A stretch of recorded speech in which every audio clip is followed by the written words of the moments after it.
Hello बच्चों, welcome to म्यूकान classes. आज थोड़ा सा हम लोग क्या एक नया टाइप ऑफ क्वेश्चंस की ओर चलेंगे। नया टाइप ऑफ क्वेश्चंस क्या है, ठीक है, कि जो हमने सब्स्टिट्यूशन मेथड पढ़ के रखा है उस सब्स्टिट्यूशन मेथड्स के अंदर, ठीक है, कितने टाइप ऑफ क्वेश्चन बन सकते हैं, मैं अब उसको एक्सप्लेन करने में आप लोगों के लिए ये वीडियो बना रहा हूँ। ठीक है, तो इससे पहले भी हम लोगों ने क्या थोड़ा सा सब्स्टिट्यूशन मेथड्स का कितने टाइप ऑफ क्वेश्चन बनते हैं, कुछ टाइप ऑफ क्वेश्चंस मैं पहले वीडियो में बना के डाल चुका हूँ आप लोगों के लिए। तो यहाँ पे एक नया टाइप ऑफ क्वेश्चन क्या आता है, ax plus b into square root of cx plus d plus d into dx। ठीक है, इसका तीन स्टेप में हम लोग एक्सप्लेन करेंगे इसको। पहला स्टेप क्या कहता है, right ax plus b in terms of cx plus d।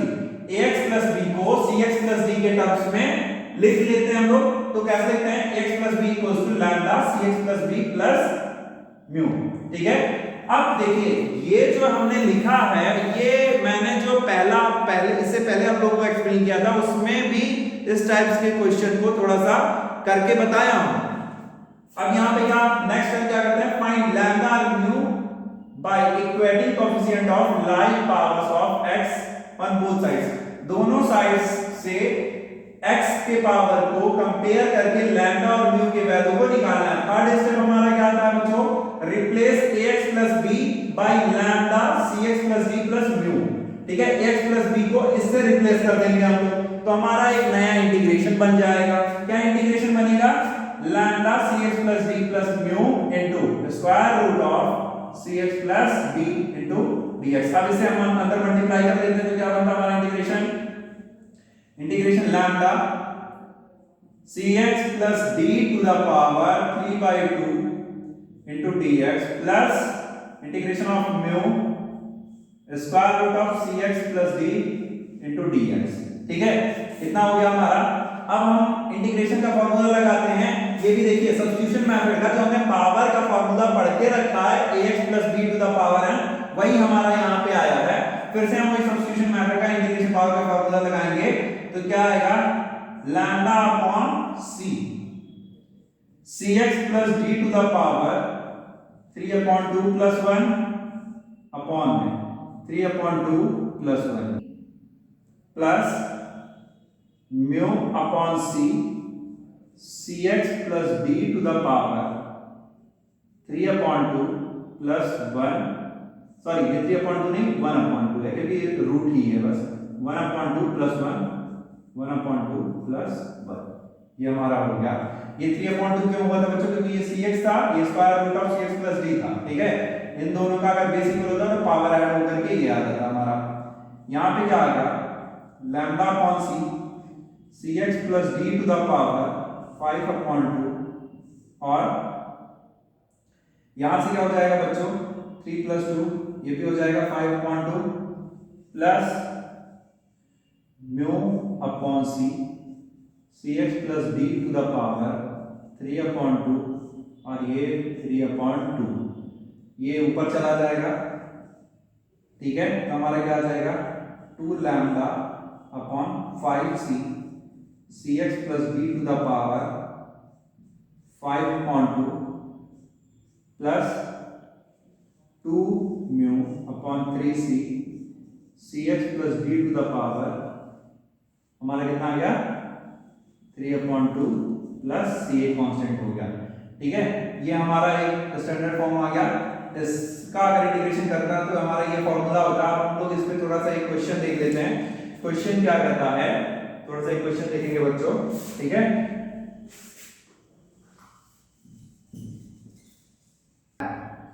यहाँ पे एक नए क्वेश्चन की ओर चलते हैं। क्या, इसका 7x - 2 square root of 3x plus 2 dx।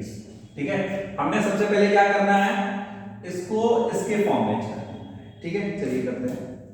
क्या आ गया 7x - 2 equals to lambda 3x plus 2 plus mu, यहाँ पे हो गया। अब हमको क्या करना है, थोड़ा सा कंपेयर करके लैम्डा और म्यू की वैल्यू निकाल लेनी है। वो हम कंपेयर करते हैं तो 3 लैम्डा इक्वल टू कितना आ गया 7, तो लैम्डा इक्वल टू कितना आ जाएगा बच्चों 7/3।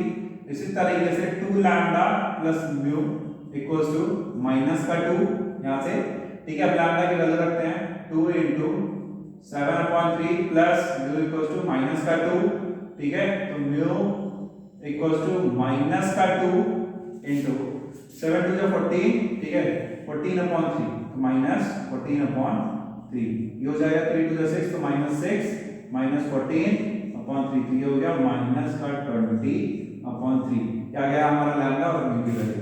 अब इसको हम अपना इसको इसके टर्म्स में रिप्लेस कर देंगे सेकंड, ठीक है। तो हमने रिप्लेस कर दिया बच्चों, ठीक है। रिप्लेस करके क्या आ जाएगा हमारा lambda 3x plus 2 plus mu into square root of 3x plus 2 dx, ठीक है। अब हम क्या करते हैं, इसको अंदर मल्टीप्लाई कर देते हैं, तो लैम्डा यहां पे क्या हो जाएगा 3x plus 2 to the power 3/2 dx plus mu square root of 3x plus 2 dx, ठीक है। उसके बाद में यहाँ पे हमारा क्या हो जाएगा, ठीक है। अब इसको इंटीग्रेट करते हैं, तो लैम्डा इसका इंटीग्रेशन बच्चों हम लोगों ने डायरेक्टली वहां पे एक्सप्लेन करके आप लोगों को बताया था, यहाँ पे डायरेक्टली मैं फॉर्मूला लगा करके कर रहा हूँ, ठीक है। तो क्या आ जाएगा यहाँ पे 3x plus 2 to the power 3/2 plus 1, 3/2 plus 1, और ये आ जाएगा नीचे 3 plus mu upon 3, 3x plus 2 to the power 1/2 plus 1, और ये भी हो जाएगा 1/2 प्लस 1। यहाँ पे हो गया हमारा 3 प्लस ये एलसीएम होकर के 2 5 हो जाएगा, ये 2 ऊपर चला जाएगा, तो 2 लैम्डा अपॉन कितना हो गया 3 प्लस 1 और ये 3, ठीक है। तो कितना हो जाएगा 15 हमारा, ठीक है। अब यहाँ से कितना आया 3x plus 2 to the power 5/2 plus ये भी 2 प्लस 1 3 2 ऊपर चला जाएगा, तो 2u अपॉन 3 3 जा 9, ये कितना हो गया 3x plus 2 to the power 3/2। अब लैम्डा और म्यू की वैल्यू उठा करके रख देते हैं बच्चों यहाँ पे, तो लैम्डा की वैल्यू क्या है 7/3, ठीक है। तो 7/3 रखेंगे तो कितना हो जाएगा 14/15 3 जा 45, 3x plus 2 to the power 5/2 plus यहाँ पे म्यू की वैल्यू रखेंगे तो माइनस का 20/3 हो जाएगा, प्लस माइनस माइनस 40/9 3 जा 27, 3x प्लस 2 पावर 3/2 प्लस 3। तो हम लोग अपना आंसर चेक कर लेते हैं, तो आंसर क्या दे रखा है, आंसर बच्चों हमारा 14/45, 3x plus 2 to the power 5/2 minus 40/, सही है, ठीक है। अब यहाँ से ये क्वेश्चन सही हो जाता है। अब चलते हैं एक नए टाइप की ओर, कितने नए टाइप ऑफ क्वेश्चन करते हैं, एक नेक्स्ट टाइप की ओर चलते हैं। अब यहाँ पे नेक्स्ट टाइप की ओर चलते हैं, ठीक है। नेक्स्ट टाइप में क्या है, ट्रिग्नोमेट्रिक जो फंक्शन होता है हमारा, अगर ट्रिग्नोमेट्रिक फंक्शंस का पावर का इंटीग्रेशन आता है, जैसे हम देख लेते हैं क्या है यहाँ पे क्या कह रहा है question, integration sin to the power mx dx या cos to the power mx dx where m is less than or equals to 4, जो m है वो less than or equals to 4 होना चाहिए, 4 से कम होना चाहिए या 4 के इक्वल तक हो जाता है, तब भी हम ये फॉलोइंग मेथड्स को यूज कर सकते हैं, ठीक है। अब यहाँ पे बच्चों कुछ हम लोग को 10th क्लास का फॉर्मूला याद होना चाहिए, ठीक है। 10th स्टैंडर्ड का हम लोग को फॉर्मूला आना चाहिए। आप लोग को ऐसा नहीं होना चाहिए कि जो 7th क्लास में मैथ्स पढ़ गए हैं वो भूल जाए, ठीक है। पूरा हम लोग को आना चाहिए, ठीक है। जितने भी स्टैंडर्ड में आप लोगों ने मैथ्स का कैलकुलेशन सीखा है, फॉर्मूले सीखे हैं, वो सारे आगे आने वाले क्लासों में यूज आते हैं, ठीक है। तो देखते हैं कैसे यूज आया है। जैसे हमने 10th स्टैंडर्ड में पढ़ के रखा है, ठीक है, क्या sin square x equals to 1 minus cos 2x upon 2, इसी तरीके से cos square x equals to 1 plus cos 2x upon 2। अब इसी तरीके से sin 3x का sin 3x equals to 3 sin x minus 4 sin cube x, cos 3x equals to 4 cos cube x minus 3 cos x। ये चार identity बच्चों यहाँ पे अगर इस टाइप का इंटीग्रेशन आता है तो ये चार आइडेंटिटी लगेंगे। यहाँ पे थोड़ा सा एक एग्जांपल देकर के समझा रहा हूं। जैसे देखिए क्वेश्चन है, क्या कह रहा है हमारा, यही है sin स्क्वायर का इंटीग्रेशन लेके चलते हैं हम, sin स्क्वायर x dx, ठीक है। यहाँ पे हम इंटीग्रेशन कर रहे हैं, तो इसका अगर हमने आइडेंटिटी कौन सा लगाएंगे, ये वाला लगाएंगे, लगा देते हैं। क्या 1 माइनस cos 2x अपॉन 2, 1 आगे 1/2 आगे कर दिया बच्चों हमने, integration of 1 minus integration of cos 2x dx, ठीक है।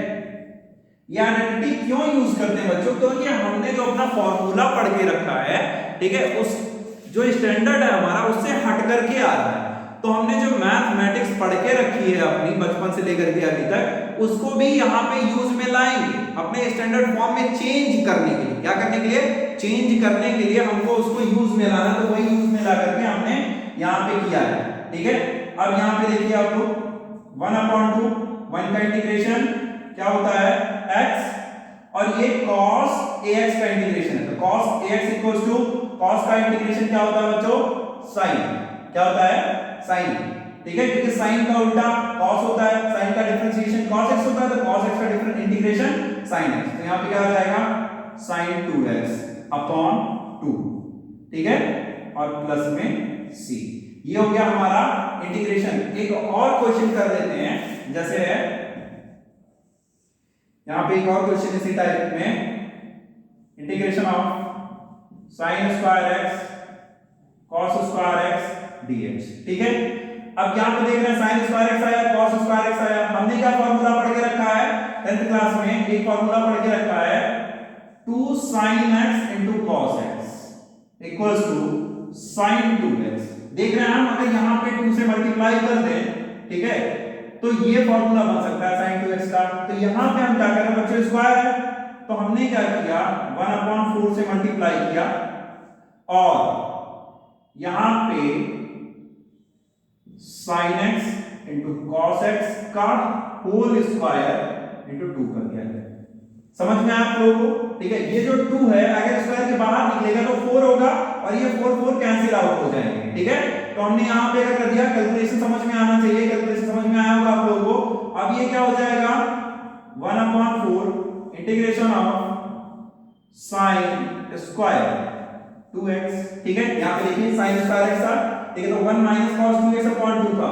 अब sin स्क्वायर 2x आया, तो ये क्या हो जाएगा, इसका इंटीग्रेशन क्या हो जाएगा, सब जगह dx है बच्चों, ठीक है, इसका इंटीग्रेशन क्या हो जाएगा 1/4 integration of 1 minus cos 4x upon 2 dx, ठीक है।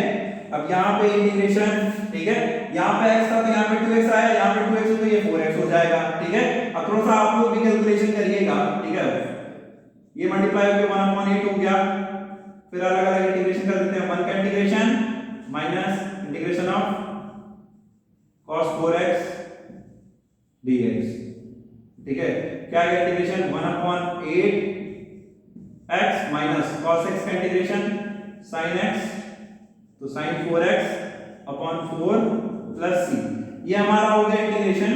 थोड़ा सा आज के लिए इतना ही रखते हैं बच्चों, क्योंकि हम लोग, ठीक है, थोड़ा थोड़ा करके पढ़ते चलेंगे तो हम लोग का ज्यादा कॉन्सेप्ट क्लियर होता चलेगा।